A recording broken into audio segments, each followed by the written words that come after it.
Gorinj est le nom donné à une gigantesque montagne sous-marine qui s'élève depuis un fond de 5000 mètres de profondeur et se trouve à environ 250 km à l'ouest des côtes du Portugal. Ces deux sommets, baptisés Gettysburg et Ormonde, remontent jusqu'à une quarantaine de mètres de la surface, ce qui en fait un haut fond plongeable, observable, mais surtout un sanctuaire privilégié et exceptionnel pour la faune et la flore sous-marine. Depuis sa découverte par le capitaine Gorinj en 1875, cette zone est traditionnellement ratissée par les navires de pêche. L'affaiblissement dramatique des ressources halieutiques de la planète, dont on sait aujourd'hui qu'elles sont principalement liées à la surpêche, conduit depuis une vingtaine d'années à une redéfinition des enjeux maritimes. Autrefois essentiellement cantonnée à des problématiques de géostratégie et d'économie, la prise de conscience de la dégradation du milieu maritime a replacé les enjeux écologiques au cœur des débats. Du 7 au 28 septembre 2024, 3 plongeurs de l'association Sulsub ont participé à l'expédition Gorinj 2024 montée par la fondation Océano Azul. Leur mission ? Assister les scientifiques dans la documentation du site en effectuant des prélèvements et en rapportant des images des fonds de Gorinj situés entre 40 et 60 mètres de profondeur. Concernant le domaine maritime, 2 maîtres mots résument l'ensemble des problématiques: pollution et préservation. Pollution ? Lorsque vous plongez à Gorinj, à plus de 200 km de la première côte, vous êtes instantanément submergé par l'intensité du bleu qui vous entoure. La puissance évocatrice de ce bleu Gorinj vous rappelle intuitivement les couleurs originelles de la nature lorsque celle-ci n'est pas dégradée. Elle vous indique le point à atteindre pour restaurer les habitats maritimes naturels.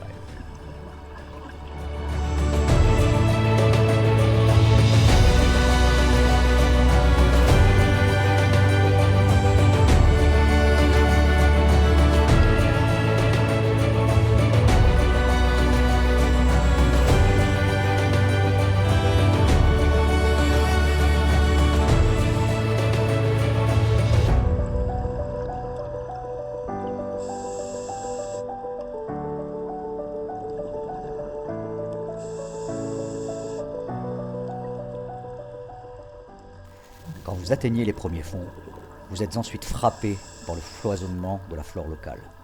C'est une véritable forêt vierge dans laquelle chaque plante lutte pour conquérir le moindre centimètre carré.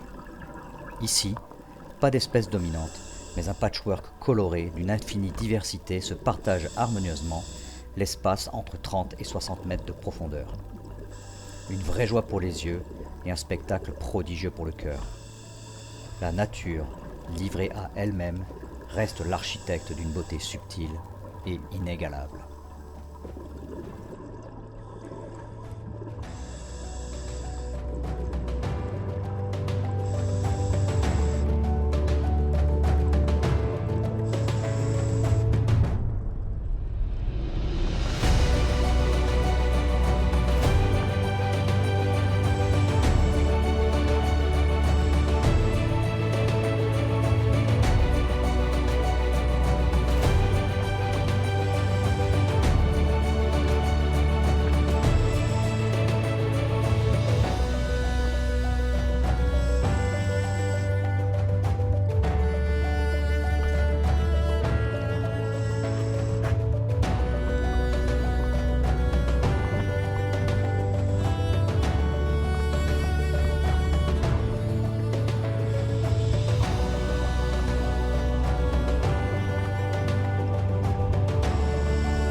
Comment l'homme, dont les besoins et l'empreinte sur cette planète ne cessent de croître, peut-il donc profiter intelligemment de cette manne prodigieuse ?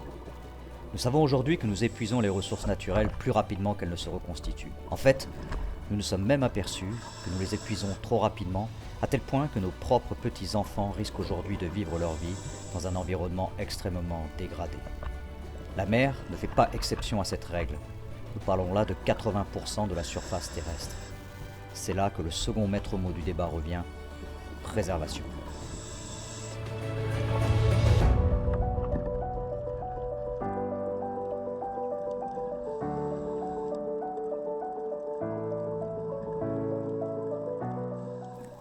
les océans sont généreux, et l'homme, durant sa courte présence sur cette planète, a su en tirer parti. Il vient toutefois de se rendre compte que cette manne n'est pas inépuisable, et que l'exploitation des océans, si elle n'est pas mieux pensée, va induire à court terme une dégradation irréversible de la faune et de la flore sous-marine. Observez bien les images qui défilent devant vous, et interrogez-vous sur les grands absents.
Outre une exploitation rationalisée et coordonnée au niveau mondial, il convient de réfléchir plus avant aux moyens de protéger ces milieux sensibles.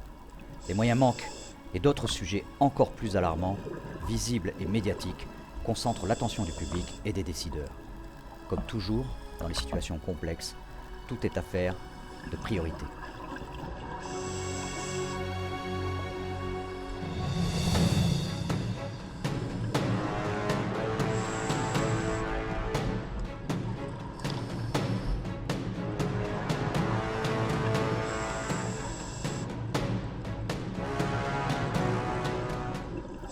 Tentons tout d'abord de sauver ce qui peut encore l'être en sanctuarisant les zones qui ne sont pas encore touchées par l'empreinte humaine, car pas encore rentables. Mais pour combien de temps encore ?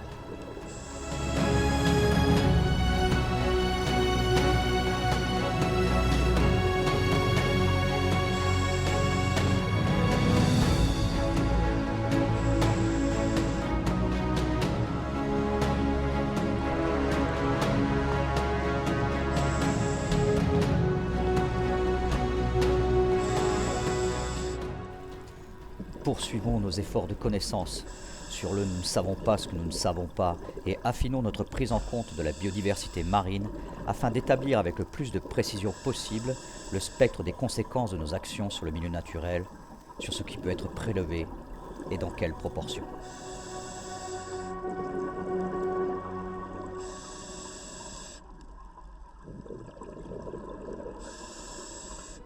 Enfin, on pourrait envisager de redéfinir les priorités de nos moyens de contrôle des zones marines en termes de police, de surveillance et de rejet en mer.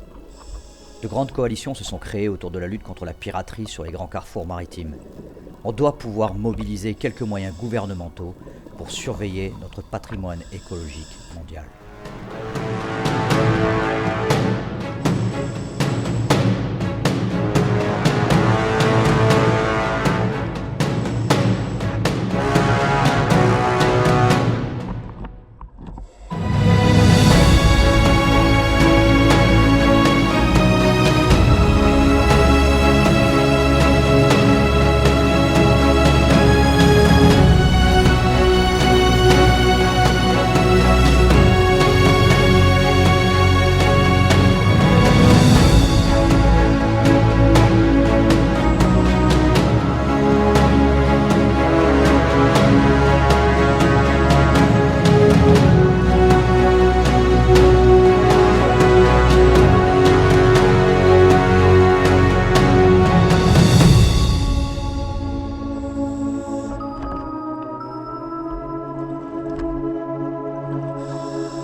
L'absence inquiétante des mammifères marins, requins, tortues et autres espèces pélagiques que nous aurions dû croiser dans une telle zone est préoccupante.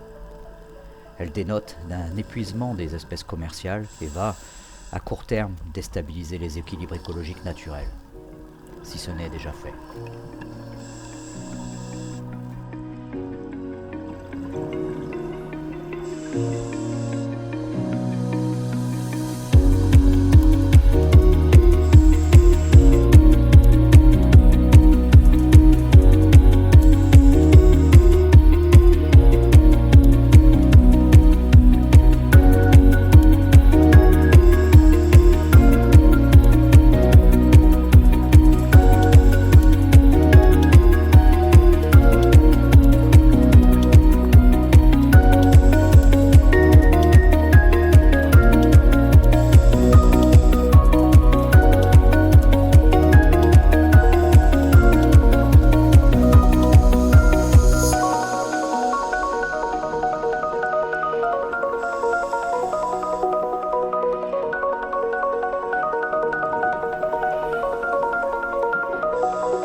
Malgré les absents, le foisonnement de vie en termes de biodiversité non exploitable est exceptionnel. Il se perçoit à travers l'occupation d'une concentration extraordinaire des surveys de Coringe par des forêts d'algues et de laminaires qui sont souvent les souches originales de certaines espèces que l'on observe encore sur nos côtes.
Coringe abrite également, encore sur ses parois, des espèces de coraux en voie de disparition. Et enfin, il semblerait que ces monts soient le lieu privilégié de reproduction des raies de torpilles. Nous les avons rencontrés sur presque tous les sites de plongée, dans des concentrations de plusieurs centaines d'individus.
3 semaines passées sur Gorringe nous ont conduit à constater que cette zone peu profonde de 1600 km² entourant les deux sommets est encore à peu près préservée dans certains domaines, mais est déjà largement amputée de nombreuses espèces.